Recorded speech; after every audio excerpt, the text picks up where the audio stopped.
Hello everyone, welcome back to my channel. For today's video, we have Brittany back in my chair. We are going to start right into our nail art portion of the video. If you guys are interested in seeing any application or backfills, definitely go check out all my other videos on my channel. But to make this a little bit more interesting and a little bit quicker, we're just going to start with the nail art. So we are starting off by dabbing some white gel paint. I am using the Veeda gel paint and this little tool from Profiles Backstage. This is such an easy way to create any like smoky ombre effect on the nail. Profiles Backstage also has the dab gel paint, which is also a really good option. It's very lightweight, but it is so easy to work with. But I couldn't find it, so I'm just using my regular white gel paint. We're adding 2 layers of that. So I'm adding 1 layer, curing in the light, and then going in with the second layer to just make it a little bit more opaque and a little bit more smoky. Next, we're going to be going in with our nail art. We are using the Veeda short liner along with the black gel paint, and I am going to be adding the little shadow silhouette of a tree and tree branches, as you guys can see. I am so happy that we are in the holiday season, which means lots of nail art, lots of fun designs, and lots of learning.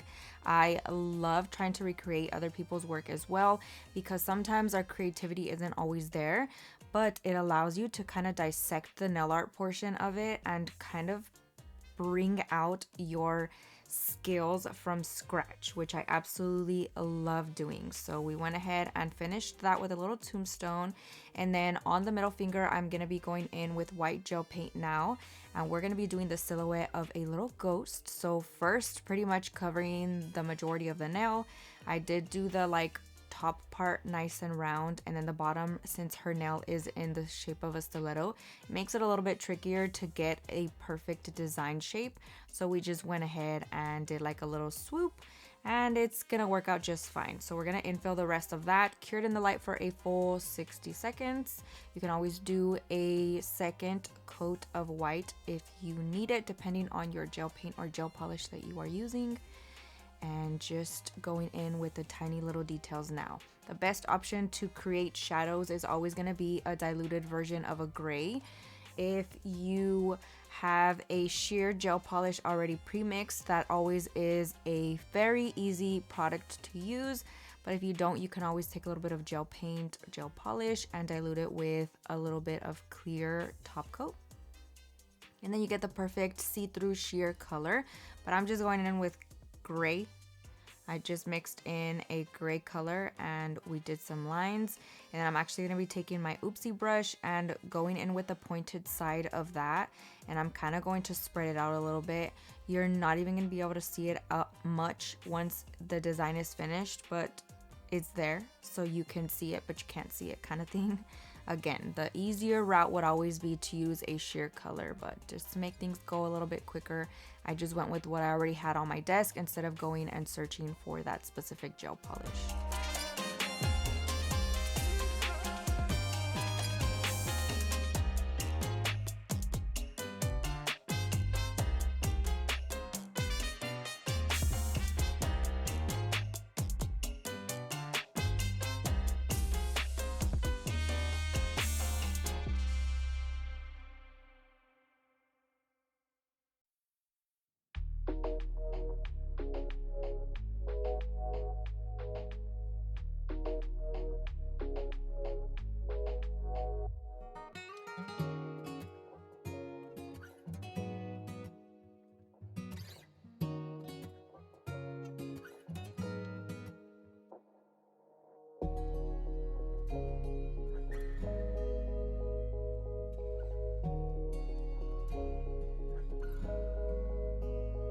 Now I am going directly in and adding the little eyes. These are kind of slanted little ovals. Switch back to my short liner and black gel paint to do this. I'm doing both of them at the same time, and then we are going to cure in the light for 60 seconds. Always use your time efficiently. So if you are able to, you can go right in and do the outline portion of it, which I specifically did. But if you're scared that you're gonna mess up at all, just go ahead and cure it in the light, work on the other hand, and then come back to this one. Always be careful, because once you mess up a gel design, especially when it's intricate, it can be really hard to fix without having to fully remove the whole thing and we just don't want extra work. So now for our ring finger, we're gonna go in with a little skull design. You can absolutely go in with the dark portions first. For example, I'm going in with the outline of the skull in white, but you could easily go in with the black first, which would be the eyes, the nostrils, and then go ahead and create your silhouette of the skull. For whatever reason, my brain, when I am doing nail art, always goes the more complicated route. So you can see me kind of carving out those tiny little nostril areas for the nose. And why? Why am I doing that? Only my brain knows in that moment, but most definitely try to make your life a lot easier and do it the smart route, not the complicated route like I am. So I went ahead and did the white silhouette, cured it in the light, and now we're going in with our flower petals. This is going to be such a cute design. I am recreating somebody else's work. We pretty much took pictures from different designs and we combobulated this beautiful design that we're going to be doing. So I will leave everyone linked in the comments or description for your guys' reference, and a huge shout out to them because these designs were so freaking cute. So I'm gonna go ahead and just do the outline and infill of our little flower petals. And I'm pretty much trying to do 2 on the side, 1 on top, 1 at the bottom. So then you'll see me kind of infilling the ones on the sides to make it a little bit more full. And then you want to fully cure this in the light for a full 60 seconds, especially when you are working with more opaque colors. Cure it in the light. Please do so. That way you don't have issues with it under curing. So fully cure for 60 seconds. Now I am going in and infilling the little eye portion as well. As you can see, this is the part that I was telling y'all to just do first and then go in with the rest of the design. If it is easier for you, do that please. But I feel like it's easier to cover white with black than black with white. So I think that was kind of where my process was going. If I tried to fix something, I'd rather it be with black instead of white, if that makes sense. I don't know. It was just, you know, my brain wasn't braining in the moment. We're going to be adding some little carved details, some little shadows on the forehead part of the skull, and then just to kind of make it a little bit more realistic. We're also adding some spider webs, so you see me doing that here. And for that, I actually switched to my long liner. That's my favorite to do longer lines. It helps you make them a lot straighter and obviously a lot longer. And then we're going to be adding some little dots for some starbursts, little star action in the rest of the nail. And again, always remember to cure whenever you feel it is necessary. So here you see me kind of adding a little bit of shadows. Again, a diluted version of a gray, which would be a sheer gray, would be the best option of this, but I'm just going in with what I have. I pretty much took my gray color, added it on the tip of my oopsie brush, and then I'm just doing like a little dabbing motion to kind of spread it out, make it smoky, and make it that little shadow effect.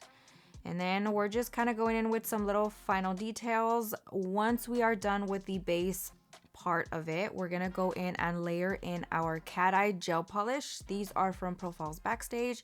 I pretty much got one that has like a pinkish hue to it, and then the other one is greenish blue, and I absolutely love this. I did try using the magnet on it, but because they are such small areas, it was a little bit tricky to get the effect to do what I wanted it to do. But regardless, it looks so pretty. So we went ahead and cured that, and then we're gonna be moving on to the ghost once again. We're also going to be adding some little floral patterns on there and leaves. So you see me here doing leaves. I'm just using a green polish from Chun Legend. I got one of his autumn colors from his fall collection. So freaking cute. I feel like this green is perfect for that. So we're going to be adding those little leaves, and then we're going to be pretty much doing the same effect that we did on the flower petals of the skull onto our little ghost. Once I'm done adding all the little tiny details, we're gonna go ahead, fully cure in the light for 60 seconds. I am adding top coat. I love stain resistant top coat. This one is from Young Nails for my girls that smoke, do hair, do gardening, whatever they do. They come back with lots of stains. Definitely 10 out of 10 recommended stain resistant top coat. They work so good. Now the downside of this one, it does have a tacky layer. I've mentioned it before, but it doesn't bother me because I know that their nails are going to come back still looking really good, and I know my clients appreciate it. So that little extra step does not bother me. We're adding a thin coat over the entire nail. I'm focusing on those areas that have nail art because I want to make sure that it goes into all those little creases and divots that the nail art may cause on the nail. And then we're going to fully cure that in the light for 60 seconds. I like to do 2 rounds just to be safe. And look how cute these are looking. That pretty much concludes today's video. Let me know what you guys think down below. Thank you guys so much for watching. I hope you enjoyed it. I hope you learned a ton, and I'll see you on the next video. Bye.